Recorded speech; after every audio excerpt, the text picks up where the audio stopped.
Okey dokey.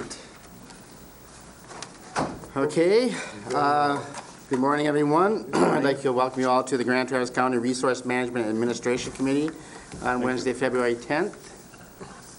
I'll let Kate hand these out. More stuff?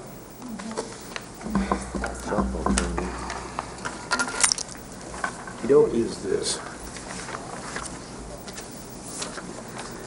Who got it? You did get this one? Oh, Thank you. Okay, and I think we'll commence with the Pledge of Allegiance, please. I pledge allegiance to the flag of the United States of America and to the republic for which it stands, one nation, under God, indivisible, with liberty and justice for all.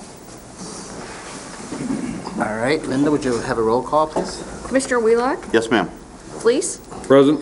Max Bauer? Yes. Richardson? Here. Stepka? Here. Friend? Here.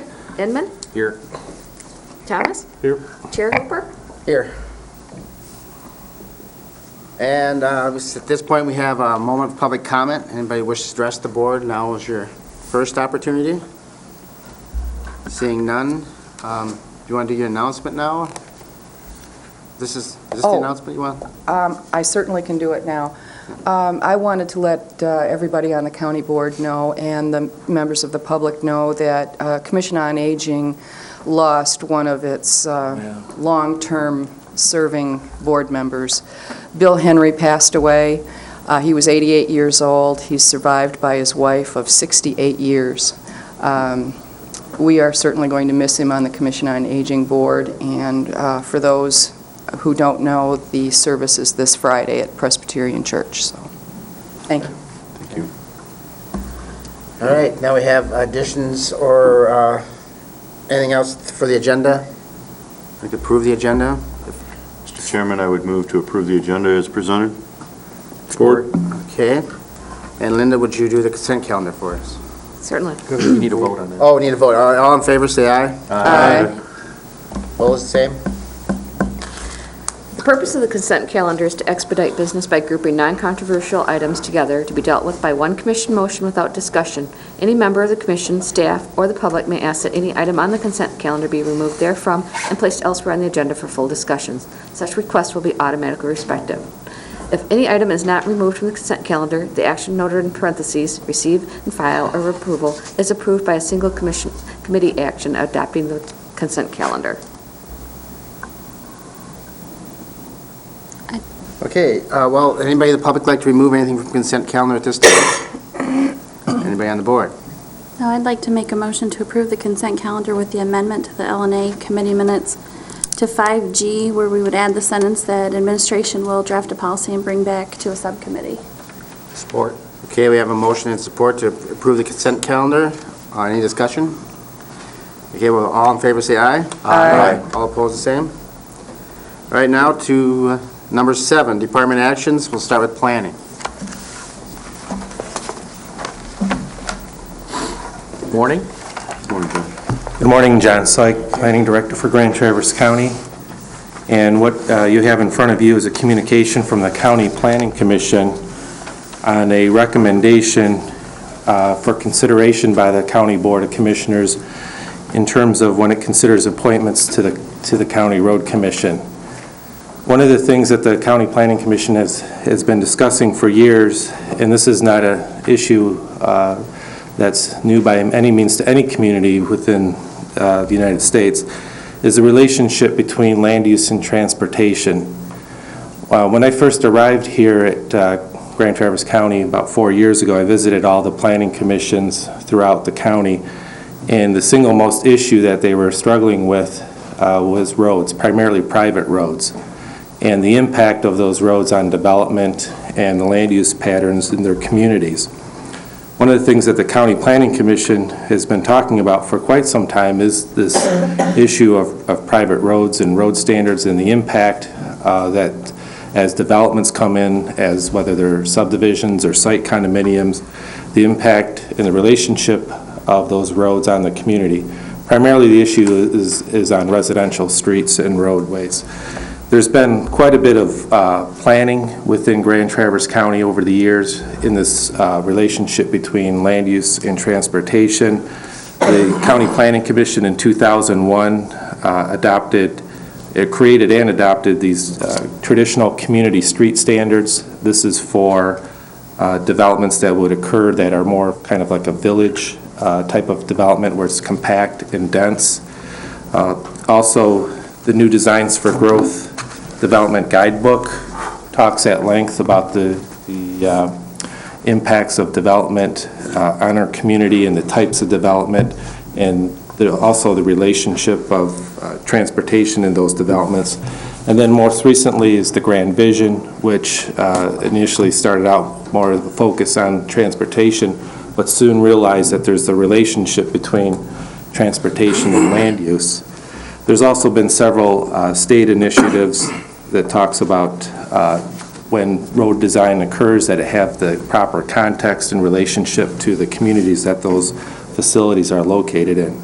There's also the movement and concept of complete streets, which provides a design that allows for all users, whether they're motorized or non-motorized, for that particular roadway or road facility. What the Planning Commission is recommending is that when the Board of Commissioners considers its appointments to the County Road Commission, that it consider appointing a person who is either experienced, interested, supportive of integrating transportation planning with land use planning and development, and somebody who may be aware of some of these types of initiatives that have occurred over the years in Grand Traverse County. I guess this might be another argument for a larger road commission. I don't think that was the intent for argument for a larger road commission. It was just that in the future, when those positions are considered, that this be one of those criteria added to your list of questions and interests when you're considering somebody.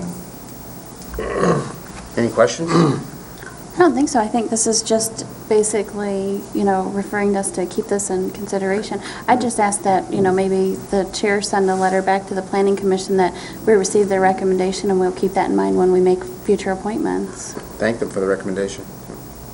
It's a good idea. Thank you. Do we need to, we just take this under advisement? Is that what you're asking? Or? Yes. Okay. Okay, and no other questions? Or? Just a footnote. All right. Real side note. I got a call from Tom Hickson yesterday from the Michigan Association of Counties. He's the legislative director, and indicated to me that the proposed bill to have elected road commissioners by district has been submitted to both the Senate and to the House. They appear to have both bipartisan and geographical throughout the state of Michigan support at this moment. And the Senate is scheduling a hearing on that bill on February 23rd. The House has not scheduled one yet, but they soon will be, and both bills are the same language. So Tom believes that at this point, he believes that this bill should go through fairly quickly. So we'll continue to update the board as to that availability or option once it becomes law. So I just wanted to give you a report on that. Okay? And we sent them a letter. Yeah, we just indicated that our board had looked at, we're kind of holding on it until we see where they're at with their elected by commissioners. So. And Commissioner Inman, Yeah. do you have any idea what rather quickly means? 2 or 3 years. We're looking at, maybe 3 to 6 months. Yeah. The fact that it's the same verbiage in both. Yeah, is is positive. So. any further comment? Okay, well, thank you, John. Thank you. And now we can go on to item B, Register of Deeds.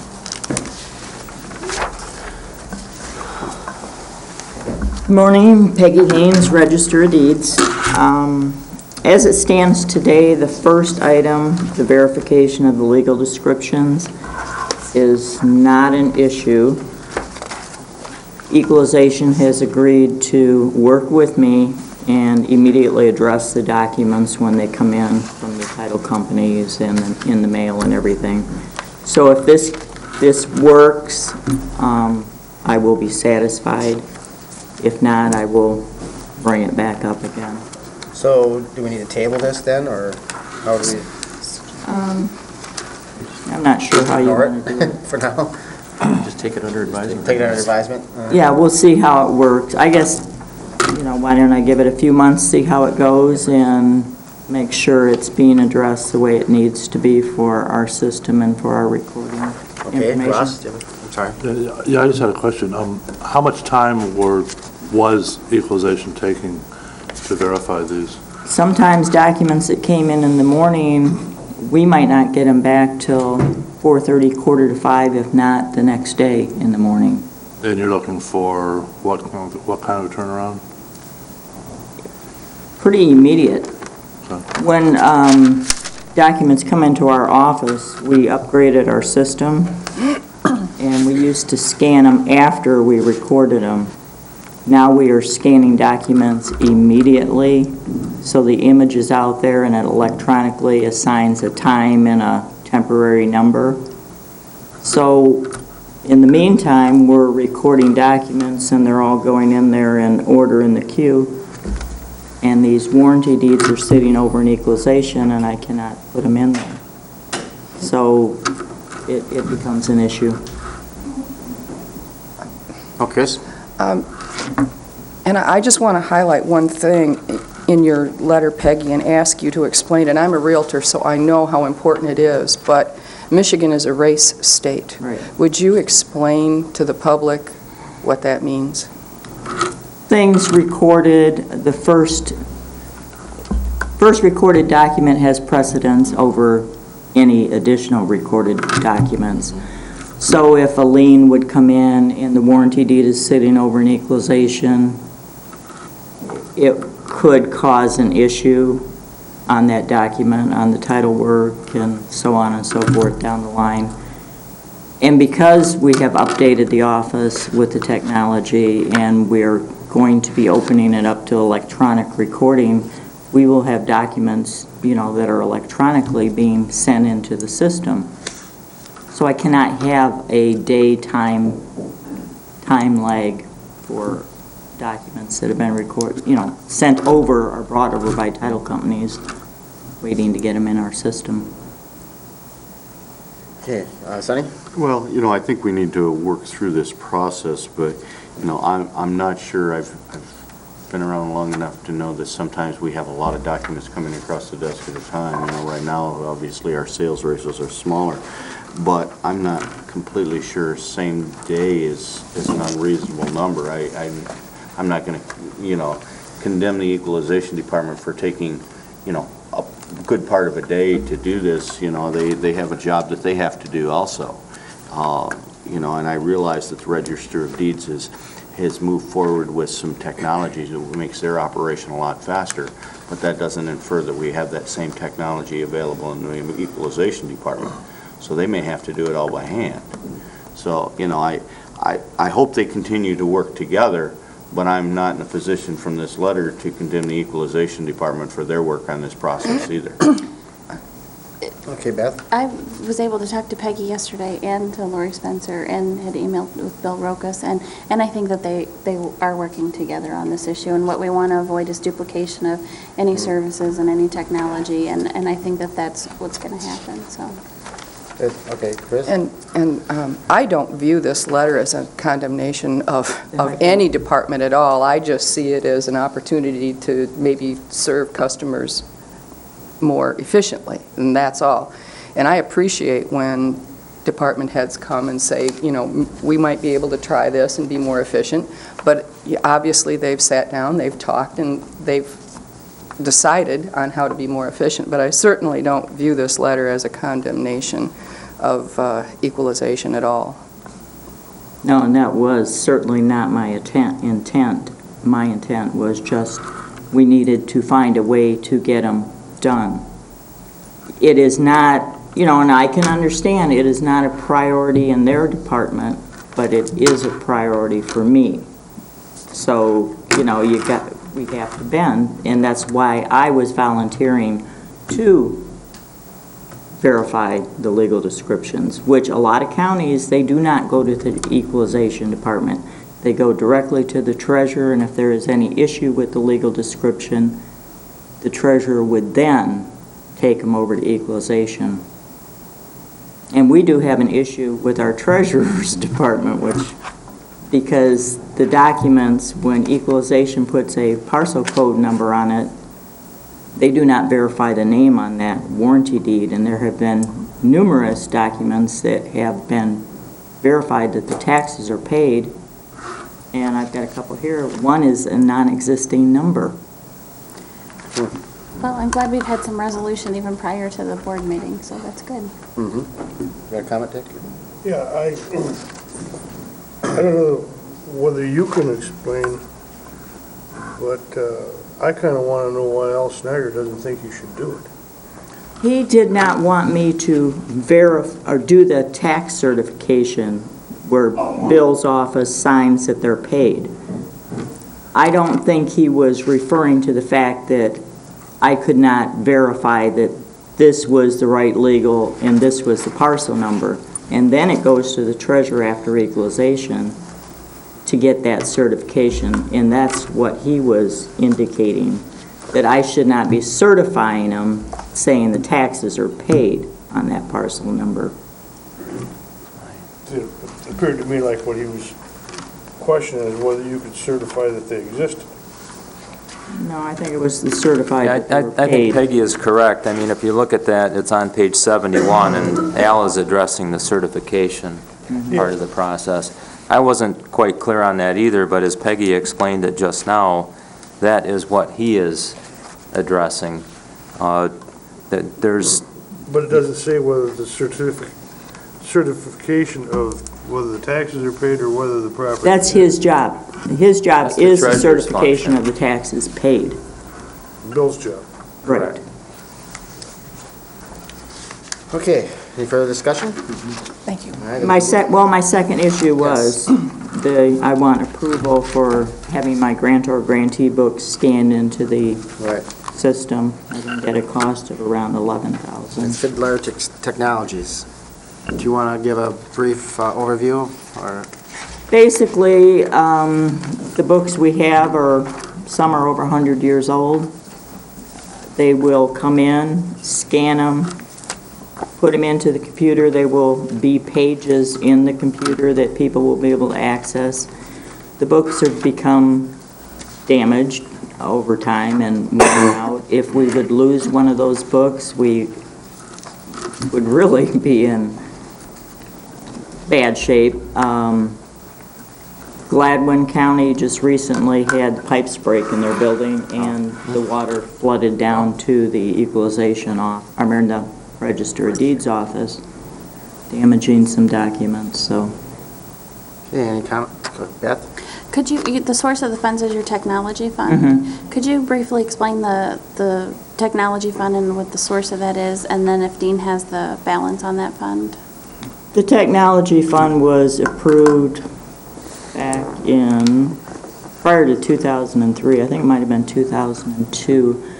The title companies were the ones that really went to bat for us for that money to upgrade our offices, and it's $5 from each document that's recorded basically goes into a technology fund. So we're not building on it quite like we had been for a few years, but I still have ample funds to move forward. Well, that's positive news.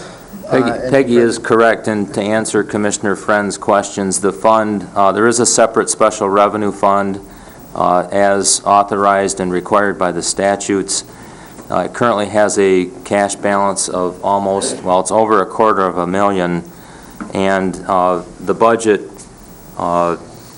has a significant contingency amount in it because, as Peggy had mentioned, we do look for ways to use these funds in accordance with the statute. The contingency that's budgeted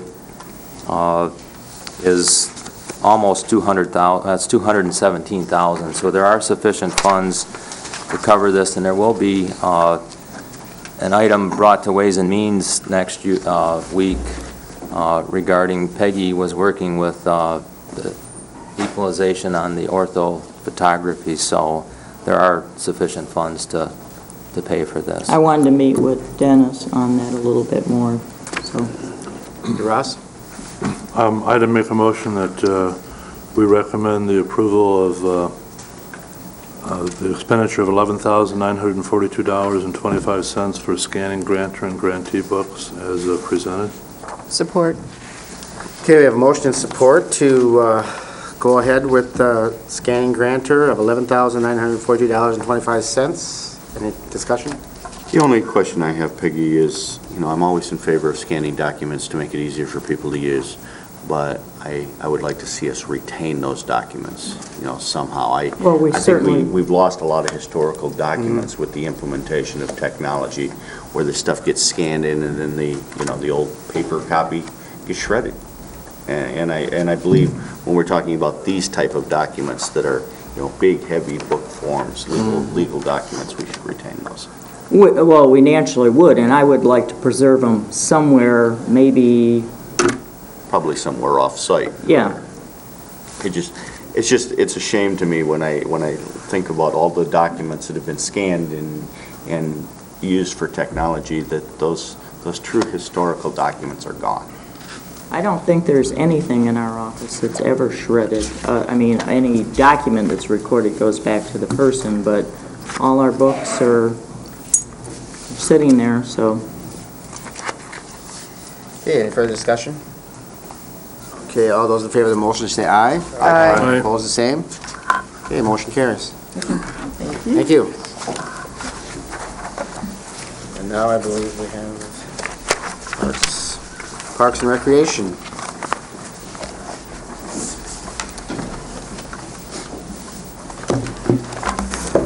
Good morning, Commissioners. Jason Jones, Parks and Recreation Director. I'm here today to discuss the liability insurance for the upcoming Winter Wonderfest Snowball Softball Tournament at the Civic Center. On January 21st, Tim Hinckley from the Winter Wonderfest and the Executive Director of the Cherry Festival came to us to discuss liability for an event serving alcohol or beer and wine. The Parks and Recreation Commission suggested $2 million insurance for the county to be listed at $2 million additional insured. Mr. Hinckley seemed all right with that. He went back the next day, checked into it, and found that the $2 million versus the $1 million additional insured was an impediment to them being able to hold the event. I'm bringing this to this commission simply because I don't have an opportunity to take it back to Parks and Recreation before the event occurs this weekend. Mr. Hinckley couldn't make it this morning and sent me a list of items that Winter Wonderfest and the liquor license, which will be through the Cherry Festival, a list of the precautions they're taking to ensure a safe environment at the Civic Center for serving beer and wine. Those items that the Cherry Festival or that Winter Wonderfest plans on implementing, they'll be checking all IDs upon entering the tent. Only the folks that are over the age of 21 will have a wristband in order to be served. Those serving beer and wine will be tips trained. The tent will be enclosed and will have a double 4-foot fence around any opening so beer and wine can't be handed to a minor outside of the tent.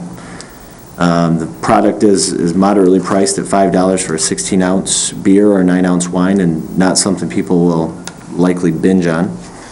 There will only be 2 drafts and a couple of varieties of wine, so it's fairly small, fairly few choices. Mr. Hinckley just showed up. And the participants, they'll be serving some food items in the tent as well, and the participants will be engaged in physical activity at the Snowball Softball Tournament to help burn off some of the effects. So I'd like to ask this commission to allow for $1 million additional insured for the Winter Wonderfest event. It's the same amount of insurance that the city has asked them for. And I'd like to move forward with that, and not to step on Parks and Recreation Commission's toes, but this is an item simply because Parks and Rec will not be meeting. Okay, we'll start over here.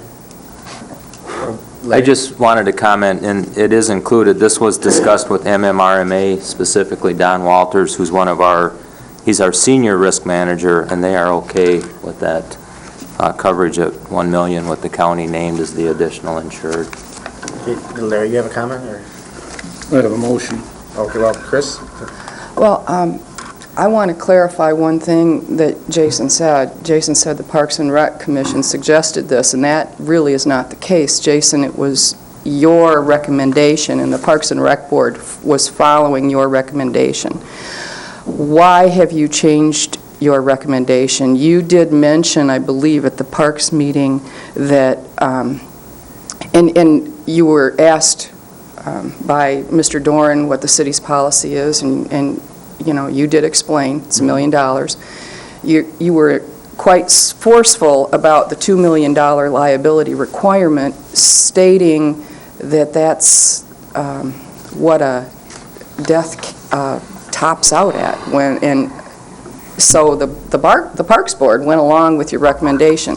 Right. What has occurred that you've changed that recommendation? The reason I changed that recommendation, in talking with MMRMA the day of our meeting, or the day before our meeting for Parks and Recreation Commission, we talked about the liability associated with private swim lessons being taught in the pool. In my conversation with MMRMA, they mentioned they usually have 3 different tiers of liability that they require based on the activity, or based on the risk of the activity. $1 million being the standard policy, $2 million being something for a kind of a mid-risk event, and a high-risk event would be $3 million. In conversations several months ago with Parks and Recreation Commission, I've heard some of the commissioners mention maybe up to $3 million for this event. In talking with the folks from MMRMA about the swimming, they mentioned $2 million in the event that there's a lawsuit related to a death. $2 million seems to be the number that most courts decide on. That's why I suggested $2 million at that time. In talking with Mr. Hinckley, it didn't seem as though $2 million would be detrimental to this event being held.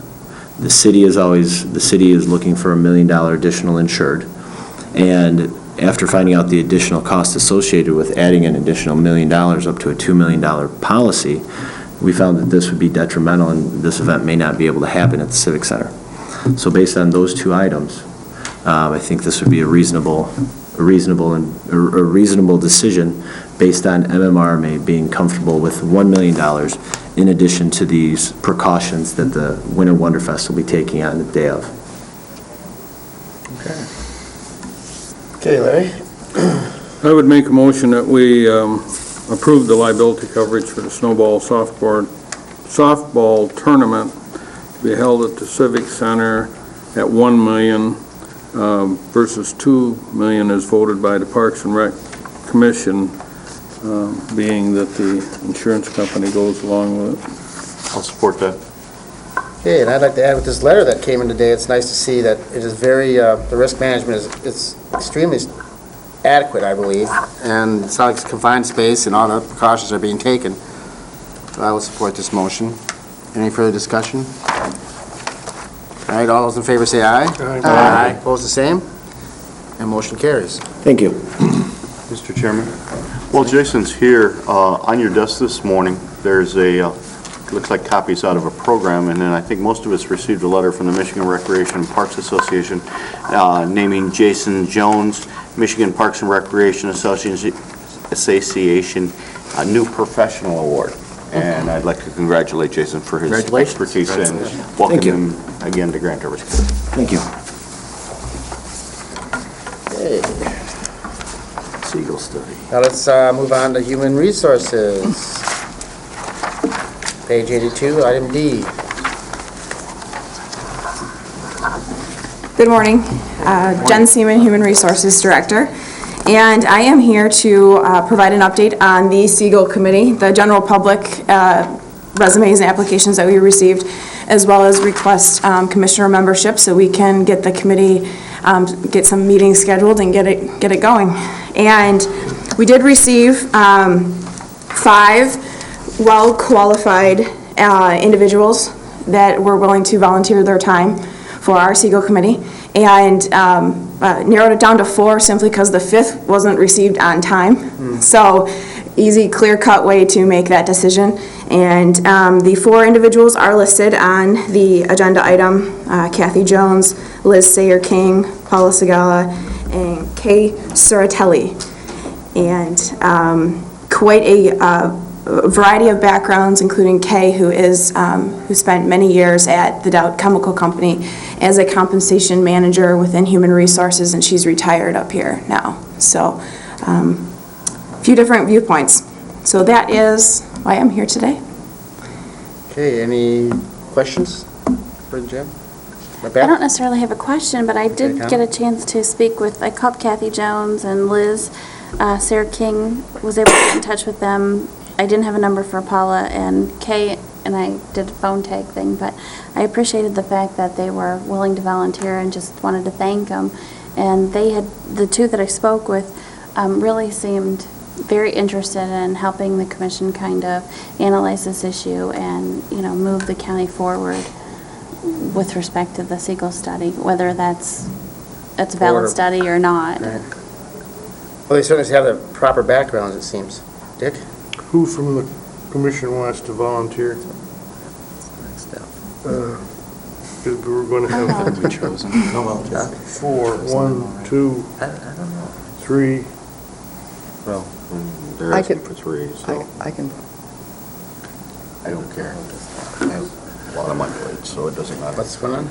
I have plenty on my plate, so, you know, if we have adequate coverage from We commissioners. barely have 4. Do we want 3 or 4?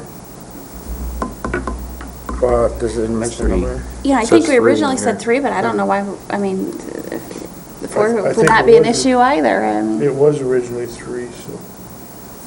I think we talked about 4. Bruce? Larry?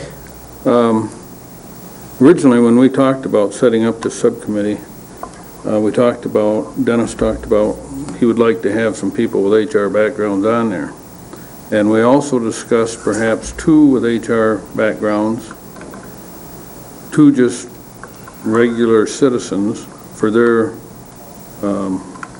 opinions, and then 3 commissioners. And I still think that we should do that. I can't see setting up a subcommittee with 4 HR people on it and 3 commissioners. I don't think we're going to get a very objective opinion out of that. You may have an educational opinion that's right on track, but sometimes we need the perspective from the public, because that's actually what we're doing and why we're here. So you're suggesting we pull somebody out of just a general representative for the public? I think we should select 2 of these individuals, and then if we have to, re-advertise it to get 2 other people. I can, let's see, we interviewed a lady, I can't think of her name right now, but I know for a fact she would be more than willing, she's recently retired, to sit on a committee like this. And I think well, Chris isn't here, but we could certainly ask Chris, and from some interviews we've held within the last 6 months on the L&A committee, I'm sure we could find some candidates who would be more than interested. Well, these aren't all HR people. Were there more than 4 people that applied? There were 5. The 5th one he was qualified, he just applied not on time. So that's how I took him out.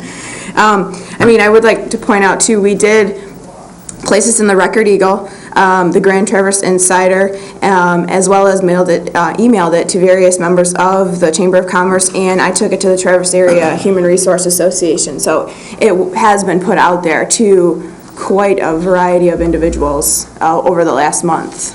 But see, if you read this, the ad, the last sentence in the 3rd paragraph says, "We are looking for individuals with human resources experience in both the private and public sector." Myself reading that, I would exclude myself. I don't have experience in the human resources, and I think the common person reading that would take it that way. Mike, did you have something you want to say, or? you're just going to volunteer? I would volunteer Okay. if a fourth commissioner, if you feel that would Larry? be beneficial. Well, you're going to have to help us with their background because we don't have their, I Absolutely. don't believe we have their background information, but, you get a chief financial officer from the college, so I don't know if their job is really particularly focused towards human resources. You've got one that's a CEO of a company, so I don't know if that's really particularly focused on human resources. And the last two are very much focused in human resources. You got a human resource consultant, and you have somebody that's a compensation manager. So I'm just wondering if the last two fall in the human resource area and the other two fall in general public with business backgrounds.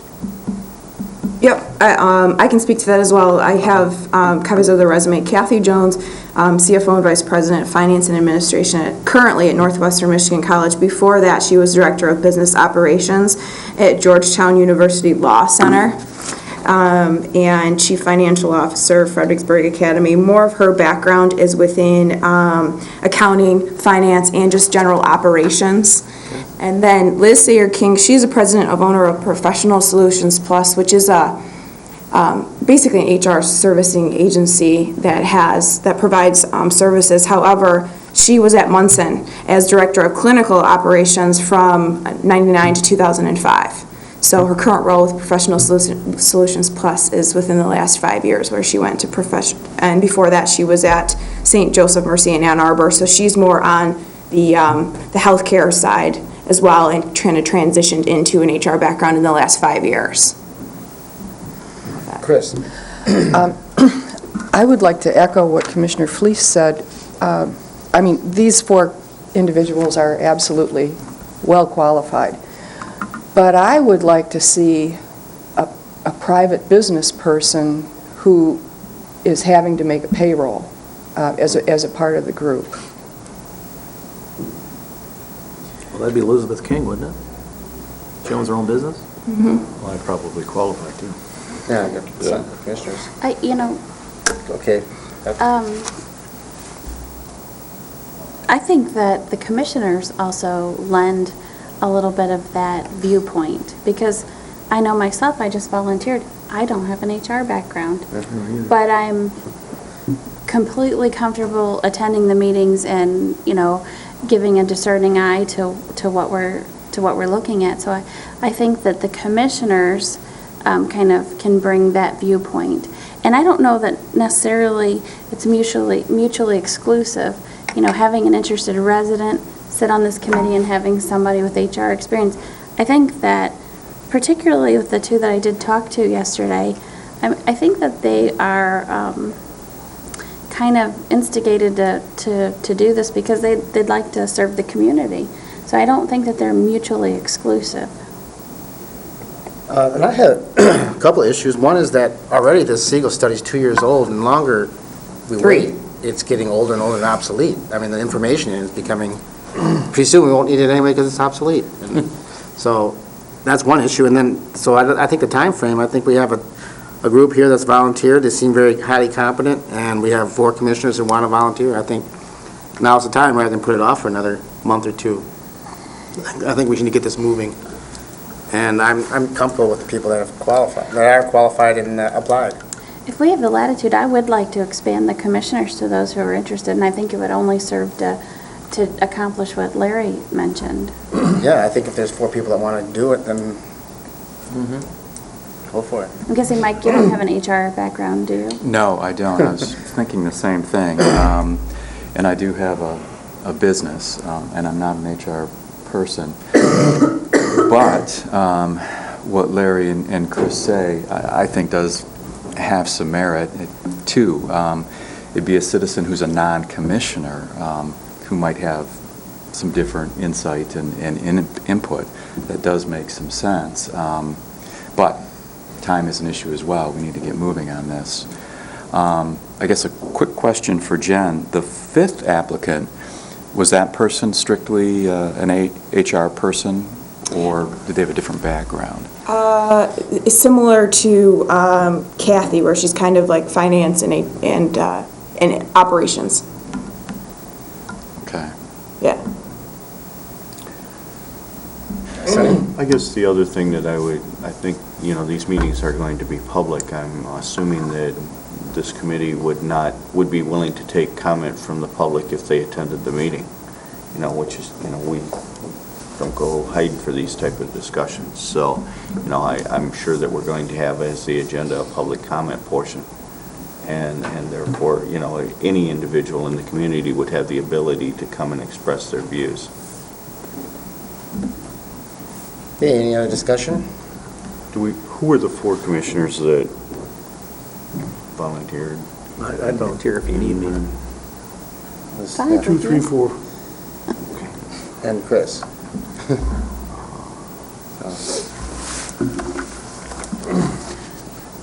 Is that official, the 4 volunteers?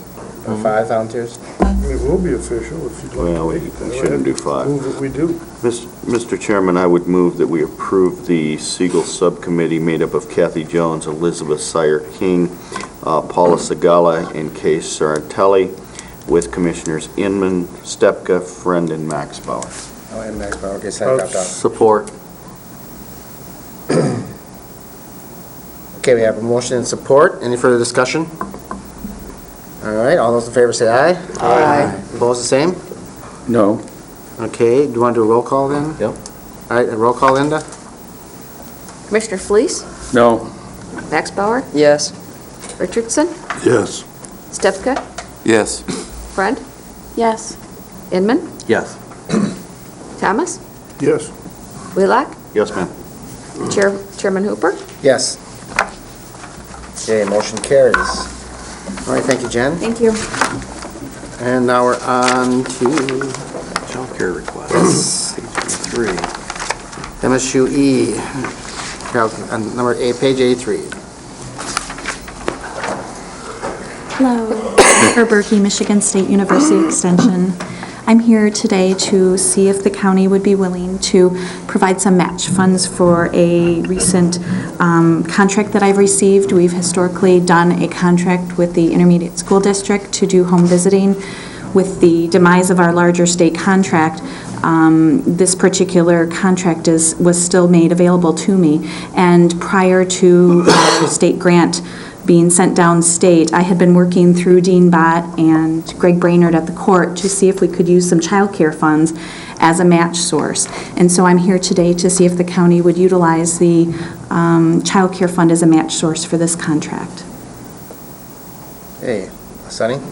I would have to ask Dean Bott for his opinion on this issue. The child care fund, as all of us know, is a very volatile number for us to talk about, for us to commit funds this early in the year for the child care fund. We were here, 6 months ago trying to decide if we were going to have to add hundreds of thousands of dollars to that fund.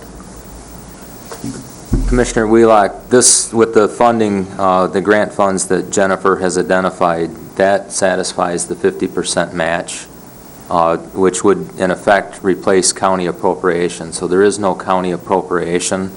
The like amount, $12,378, would double, and we would have to request this, amend the current child care fund budget to be able to utilize or receive that other 50%. So there is no county appropriation. This would not impact the county's budget because of the local grant funding that Jennifer has received. Now, how long is that funding available for?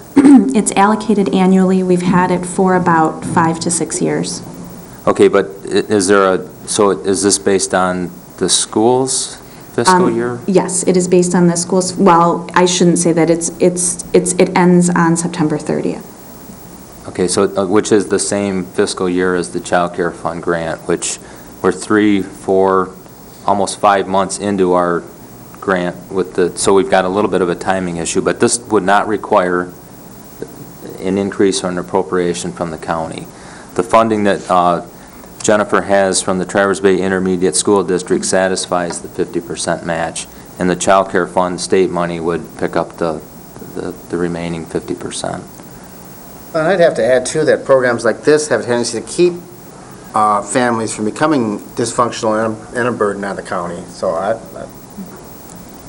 can recommend this. It's certainly a positive program. This is again using our Parents as Teachers model, doing intensive home visiting for families identified at risk through the health department. And so we would just be continuing the service on a much smaller scale, utilizing our local, our opportunity for some local funds from the intermediate school district. Just Russ? Oh, I'm sorry. Go ahead, Dean. Sorry, I'm new to this. Sorry. Greg Brainerd and I will work with Jennifer. This would require that we amend our child care fund budget with the state. I think Greg indicated in an email, and maybe some of you saw that, we have not been through that process, but I'm confident that Greg will help and assist with that, and we will try to, amend that budget to include this if the board approves.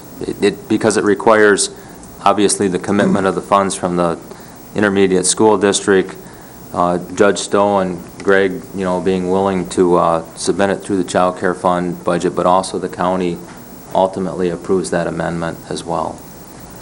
Okay, Russ? So basically, this is the same program that the state canceled? Or it would be pretty much the same program? It would be identical to that, although we wouldn't have the state reporting recommendations. We'd have our local reporting, but it is, in a sense, the same exact delivery model.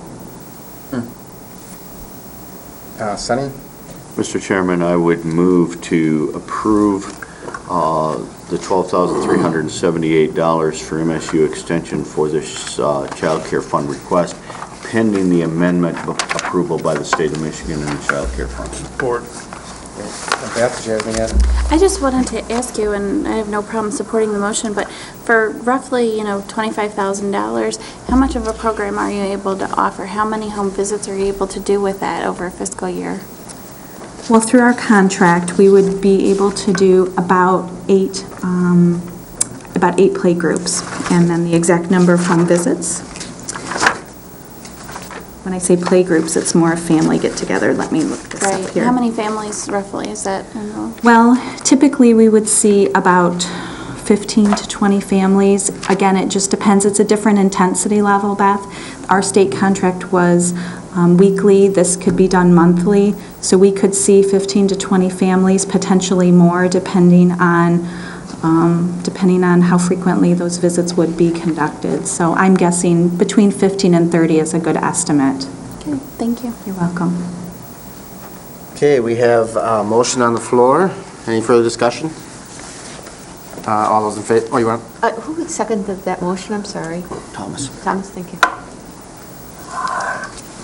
All right. All those in favor say aye. Aye. Opposed, the same? Carries. Thank you. Thank you so much.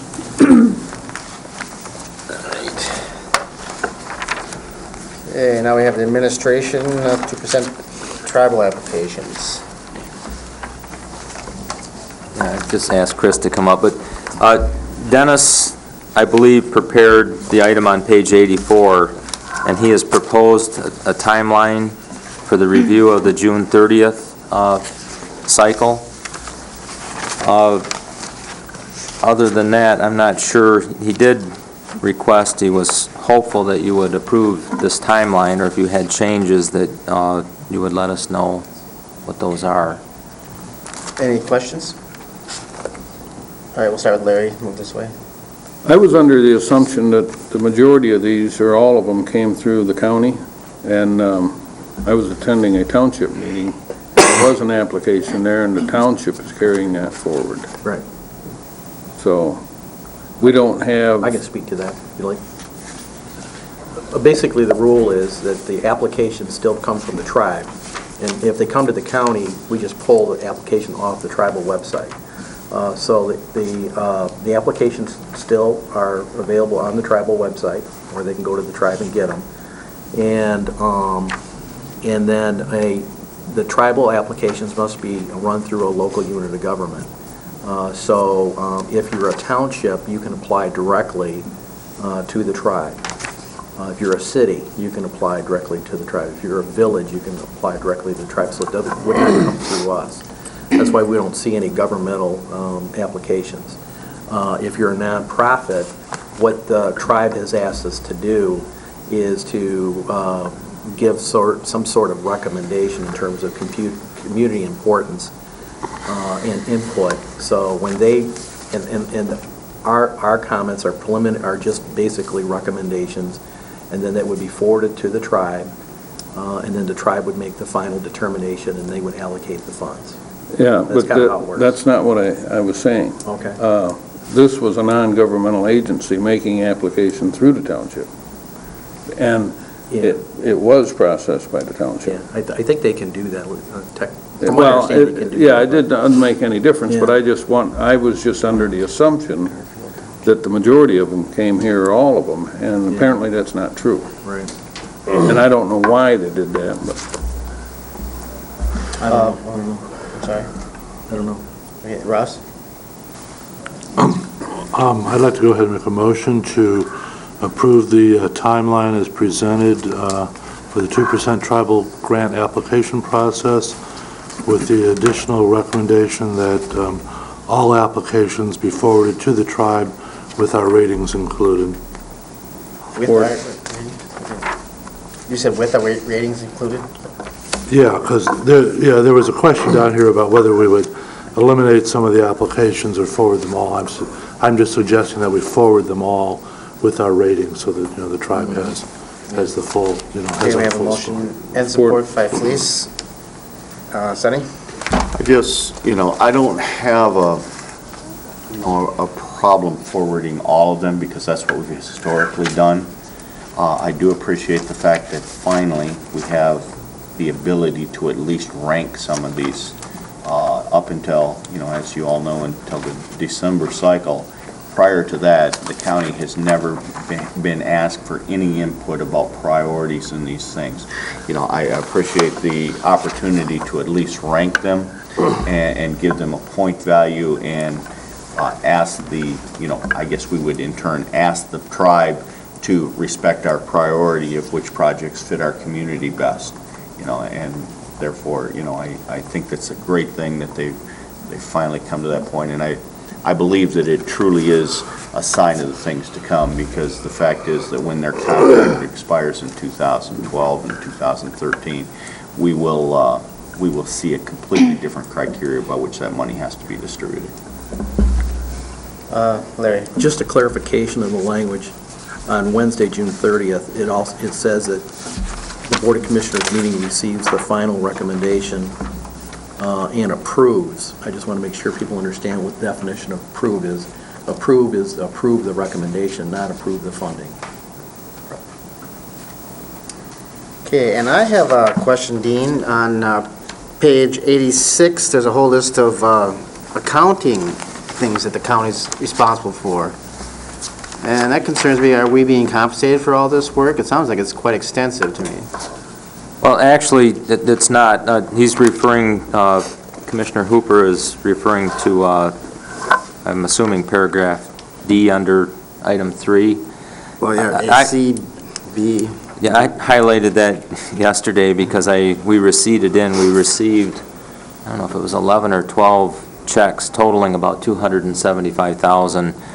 My interpretation of that requirement is basically that we want to, we have to comply with good internal accounting, which basically means we're accounting for the receipt of those funds, which we do. I mean, we receipt in numerous receipts on a daily basis. So, two things. I mean, that, we're following accounting procedures and processes that we have in place, so we're not doing anything additional. It really does not require additional accounting work, but there are the reporting requirements. When we disperse the payments back to the organizations, we send a letter reminding them that there are requirements to report back to us, and those are due by certain dates, because there is some, the Grand Traverse Band wants to know that those funds were used based on the application for those funds. So, I think we're a couple of months away from receiving those reports back from the organizations. I can't tell you at this point how or what shape those letters might take, but that is, something that we have not had to deal with yet. But we basically do receipt the funds in, they're accounted for, receipts are issued, and then we disperse the funds back through, and the Finance Committee does review those payments before they're made, so it's not requiring, a great amount of work on the on the part of Finance or the Treasurer's Office, or I believe the Finance Committee, because it's all done as part of, the processes that are in place. Okay. Any further discussion? All right, all those in favor of the motion say aye. Aye. Opposed, the same? The motion carries. Mr. Chairman, the only other thing that I would suggest is between now and June, we decide whether this committee as a whole are going to undertake these applications or whether we're going to appoint a subcommittee. There's a note in here that on Wednesday, June 9th, the Resource Management Committee will meet with the applicants. I'm not sure whether this committee as a whole will do that or if the subcommittee will be done, and I think that's a further discussion we have time to take. That's a good point. You want to put that on some other agenda? Yep, I think so, probably not too long down the road, but we need to decide whether we as a group of 9 of us are going to meet with these applicants or if we're going to break it up a little bit. Oh, there's 30 or 40 of them, I probably should, yeah. Yeah, you're going to see 30 or 40, I would guess, the last go-around, wasn't it, Chris? It probably wasn't that many. Can we... The process changed a little bit for those of you who weren't on the LNA committee previously. The process did change a little bit in June of this past year, so that we are totally responsible. The guidelines that are on page 86 from the tribe are fairly new guidelines. As you see, they were approved June of 2009. And the whole thing is that we do get to give them a rating. All applications must come through a local unit of government, which Commissioner Felice, they can always go through a local unit of government, but the additional responsibility for funding and for us to distribute the funding actually after we get it from the tribe and collect the information that was required at the end of the grant period, that's a new responsibility, and so a lot of the local units of government who had passed these through previously decided not to do them. So we are expecting more applications. Can we make sure we bring that topic for discussion maybe in April back to the subcommittee? Okay. For this committee, probably, or? Yeah, to decide whether we're doing it as a whole committee or subcommittee. Okay. Okay, that'll work.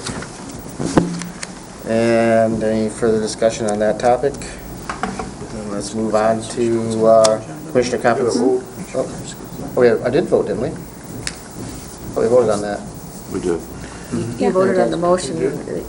Yours wasn't a motion, was it? No, it's just a suggestion. No, we're fine.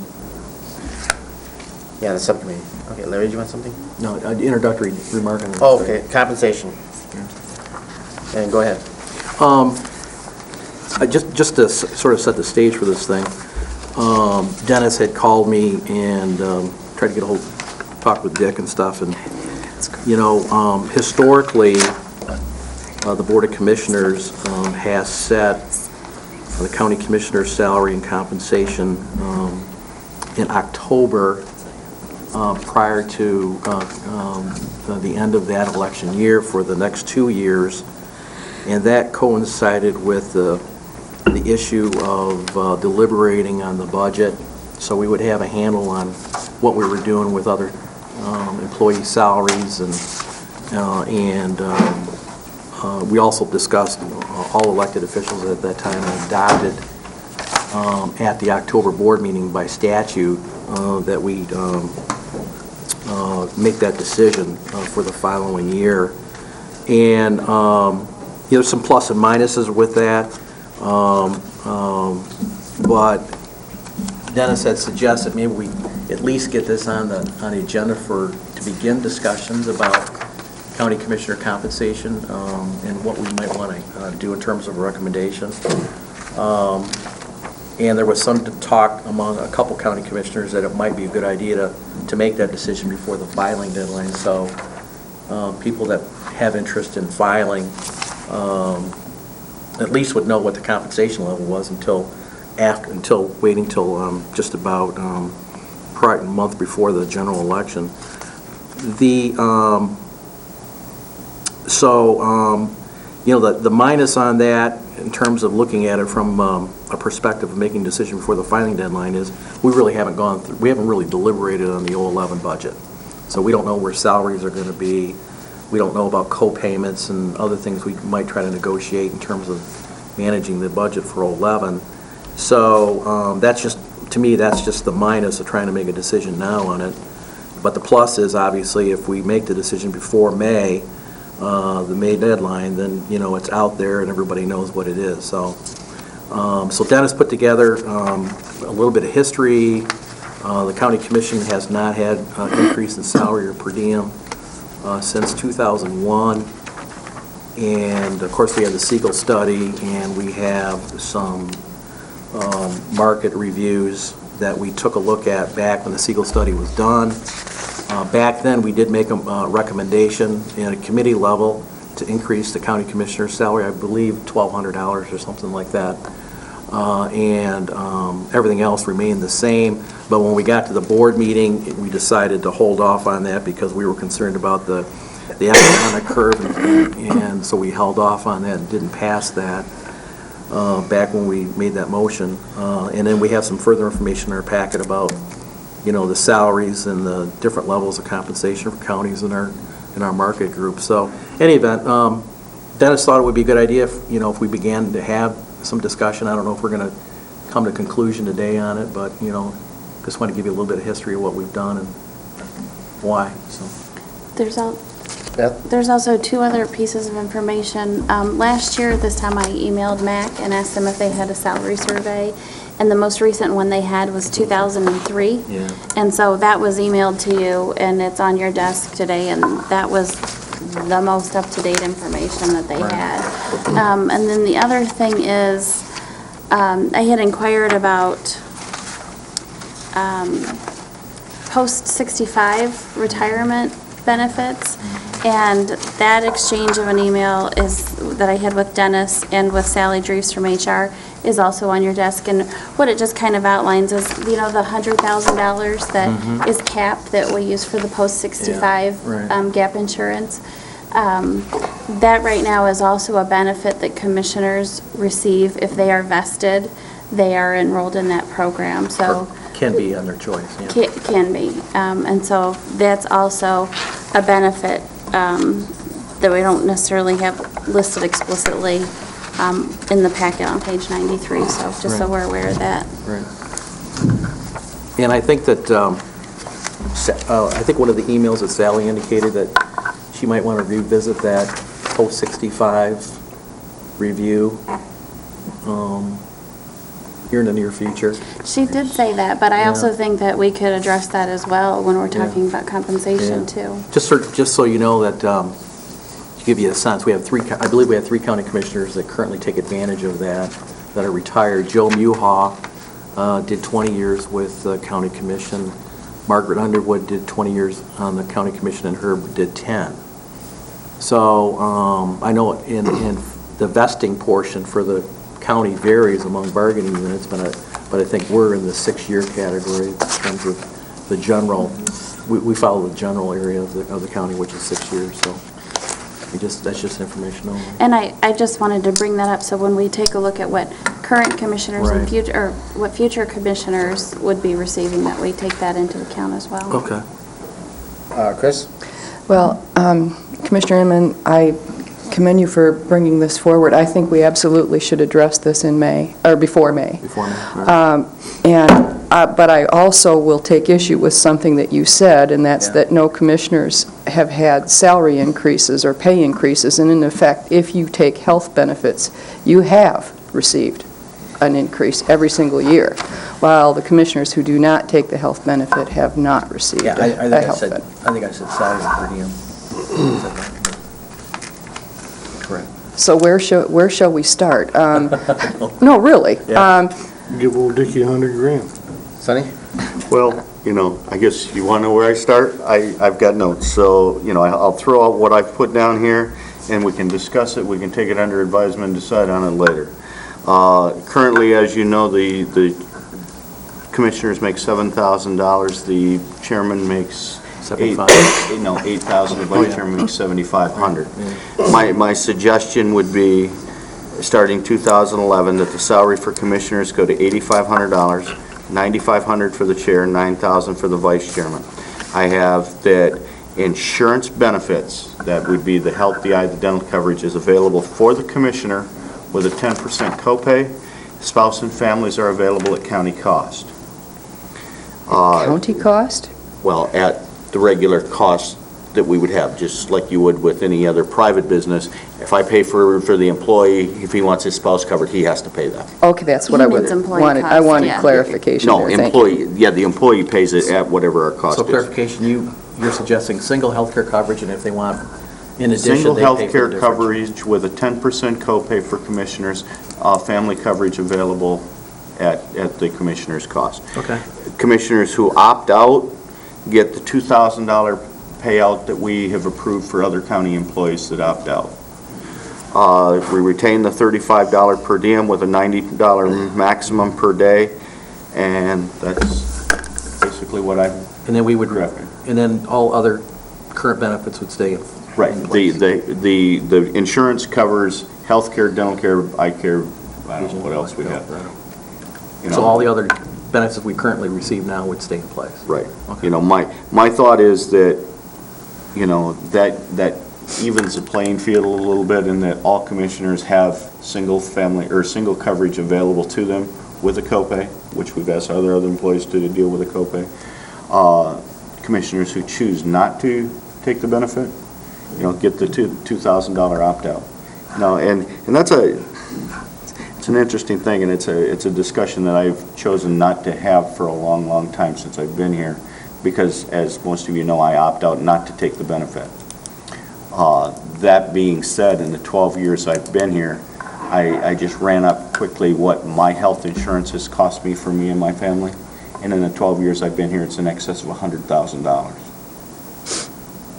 So it's a significant piece of money that, I have no problem. It was my decision. I made that decision. But when you sit back and you look at it, what it was over a 12-year period, it's a lot of money. It's a lot of money. I have health care available through my business, and therefore I elected not to take county health care at the time. Other commissioners may not be in that situation, and then they choose to take it. But what I'm asking you is to consider that the county pay health care for the commissioner with a copay, and if the commissioner wants their spouse or family involved, they're responsible for the payment of that. I believe that's in line with what private business is doing in today's world in most cases. Okay, so what I would recommend that we move this on to the agenda of next month's, whatever this meeting is, Resource Management Administration Committee. No. And then, We're going to have more discussion. Did you see Larry's face? Yes, I did. It was worth. And then we'll talk about Should have that my and camera. resolve it. TV got that. I'm going to get that on video. See, yes, the TV will catch me sometimes, scratching or yawning, and then it'll catch you making that Well, face. can I All right, Larry. make a remark? Sonny, I like kind of the format you've indicated, because I like the point where we have single health care, and if you want to take advantage of it, you do the copay. And, for some of us, we've been really fighting for a number of years to get copay for the county board, which we really need to set the stage for the rest of the Yes, we do. staff members here at the county that work here. And their remarks from Dennis is, I'm not going to bargain 10% because the county commission hasn't got it, and they've got to lead with example. So, and then, if you want to pay the additional cost for your wife or your family, I think that's fair for you guys to kick in if you want it. I'm fine with retaining all the other benefits that the county has for the county commission, which is fairly consistent with other boards of commissioners, same size. The question I have is the salary increase, and I know that probably helps those commissioners that are currently taking a family plan or a wife plan to help offset that. So that's kind of a consideration.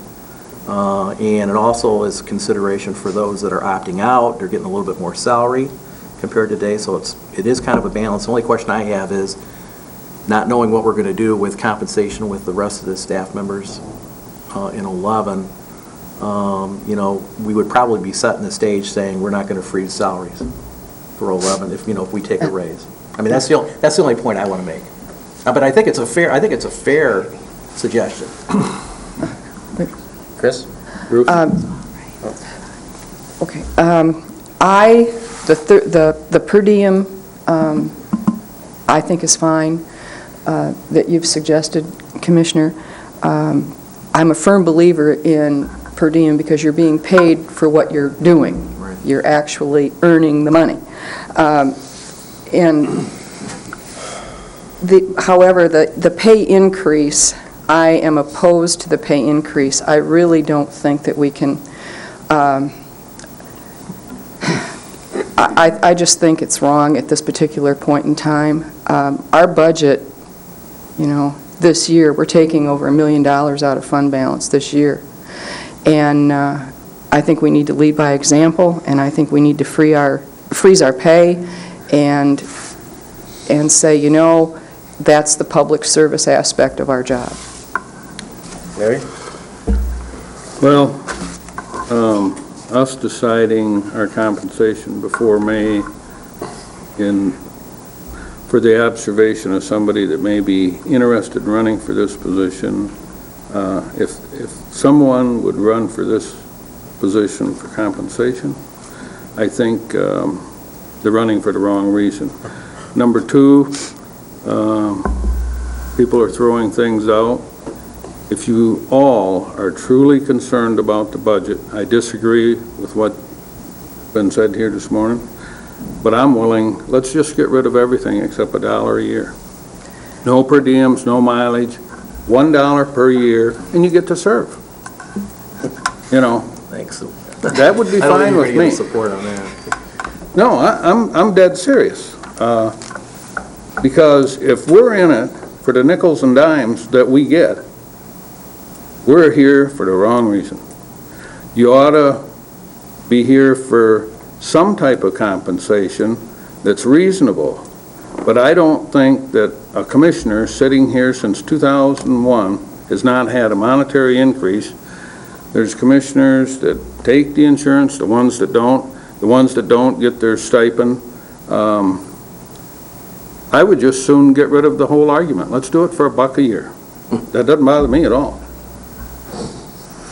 Because you're either here to serve the public or you're here for the compensation. Larry? Well, I'm not even going to address that.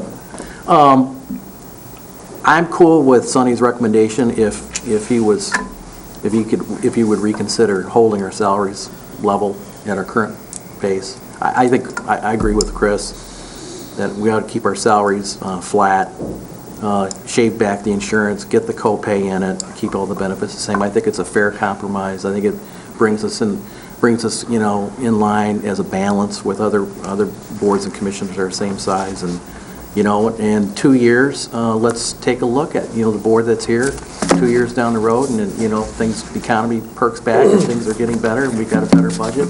We can come back and reconsider the salary adjustment. But I just soon keep the salary the same, and do the 10% copay on single health care. They want to chip in on the family, that's fine. Keep the per diem, keep the other benefits the same. And I think it's just a fair compromise. I mean, that's just my feeling. Beth? Our Dick was first. Go ahead. Hey, Dick? I have a little problem with per diem. I think a lot of us abuse per diem. You're supposed to collect that for what you're assigned to, and not for just everything you go to. So that's one of the problems I have with per diem. It seems to be kind of rampant. More than one person does it. But like when I go to a sewer and water, when I was on it, I charged for it. I'm not on anymore. I don't charge anymore. I think we should all watch our per diem closely. And Beth? Well, Sonny kind of laid out a little bit of a format that he'd like to see. I guess I would kind of lay out something as well. probably a little bit different than Sunny's recommendation, but I'd like to see us keep the salary level at this point in time. I would like to see us remove the insurance and make it available at cost, and maintain the per diems. And I would also like to see us make the any post-65 retirement benefits not available. Not available? Not available for future commissioners, yeah, or for our commission or future commissioners, yeah. Even if they wanted to buy in on it, you mean, or? I mean, if they- if Or it's make at it their cost. available at their cost, that At would their be cost. fine. Isn't that what Yep. we're? Yep. Well- And what I think that does is, that pretty much takes everybody down to generally the salary figure, and it makes that level playing field. And it does provide some compensation, I think, for varying levels of your ability to commit time with meetings as well by keeping the per diems. Okay. Comment on that? I'm fine with the salary the same. For the counties that don't, pay for the insurance, they have a much higher salary schedule. So, if we're going to do that, my feeling is that take the cost of single health care, you add it to the salary, and they can buy down on it. I mean, that keeps everything fair and even compared to where we're at now, and also gives some parity to what other counties have done when they have removed the employer-paid part of the insurance. They've raised the salary to the cost of single health care. Fine with the per diem. The post-65, I think you're going to have to get into a further discussion on that, because you have 3 county commissioners that have taken advantage of it. I didn't say removing it from people who already had the benefit. Yeah, I'm just saying that, there's people on here who probably have, it's been an earned benefit moving forward, so I'm just saying that, if you're going to do something with that, you might want to say, okay, commissioners that have... That are like- currently not vested. Well, or say, like, for example, you might want to have a threshold. Like Herb's got 10 years, the other 2 have 20, so you might want to say commissioners that have over 10 years service on the county commission can go into it at the same schedule, something like that. Or you could say everybody on here that has 10 years can get in it, and all new county commissioners that come aboard after the next election cycle is just not available, just like the legislature does. I mean, there's a couple ways you can handle that, but, I think I think that part needs a little more discussion to have some fairness in that whole thing, too. I understand your reasoning and your thought behind if you were to get rid of the health care, take the individual health care's coverage and add that to the salary. I understand your reasoning for doing that.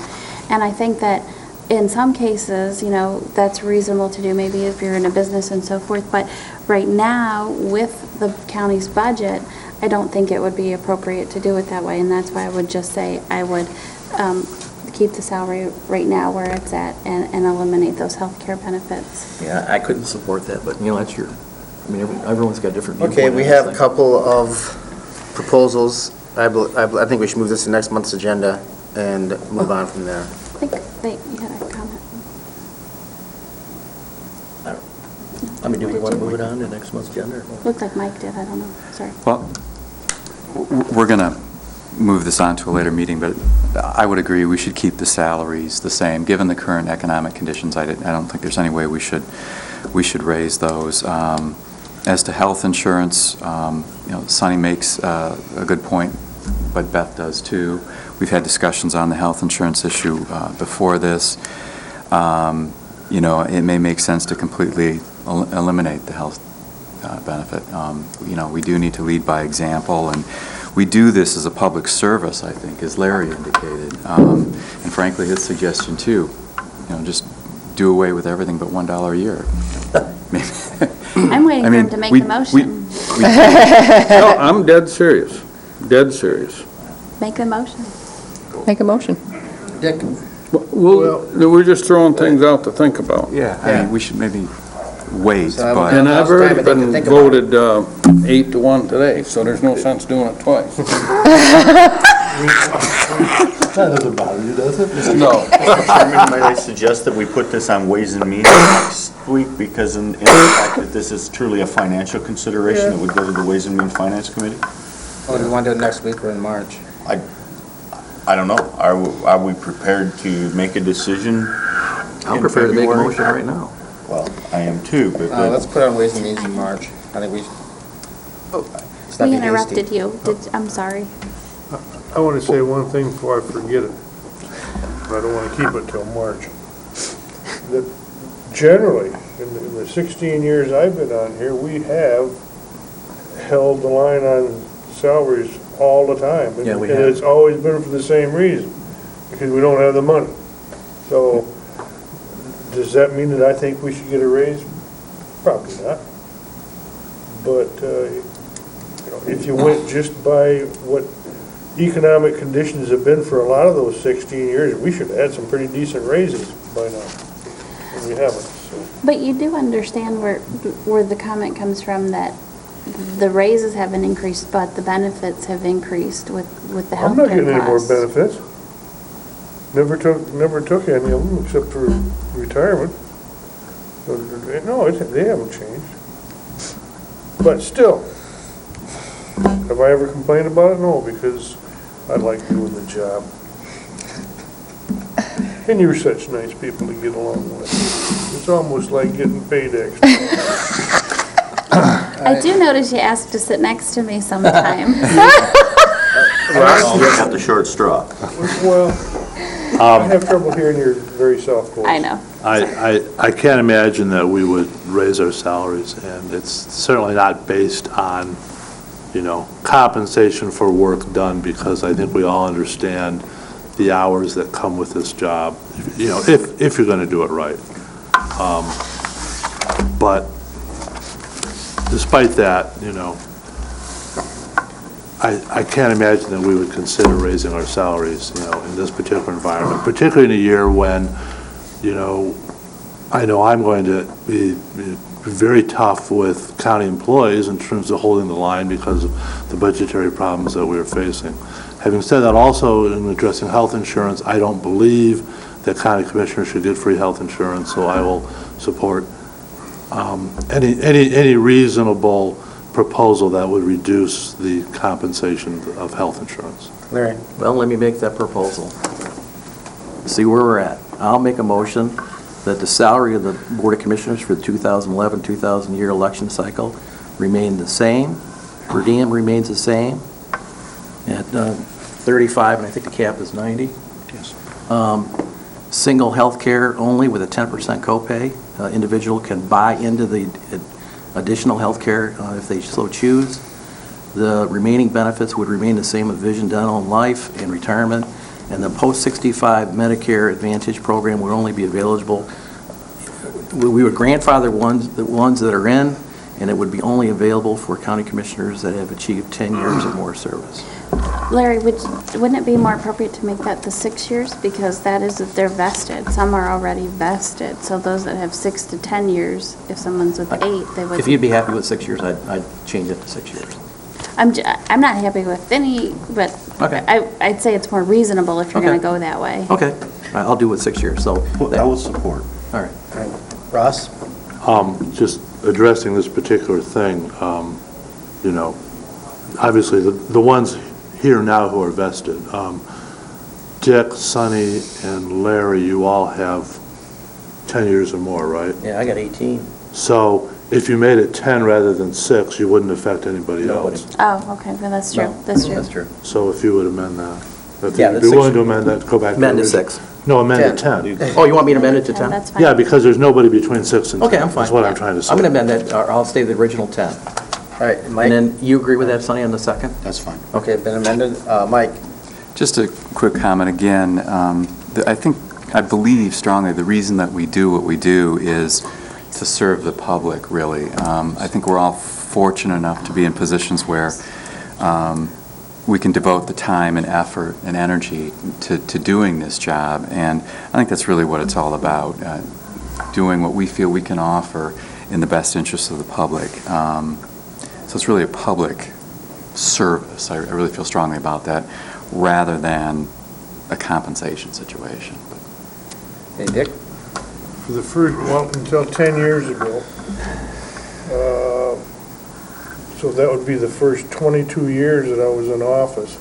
It cost me money every time I went to a meeting, because I was getting a lot more doing what I did than what I ever got paid going to a meeting. So you're right. If you're not involved in doing it for the good of the public, Shouldn't be. you shouldn't even be in it, so. Okay, Sonny.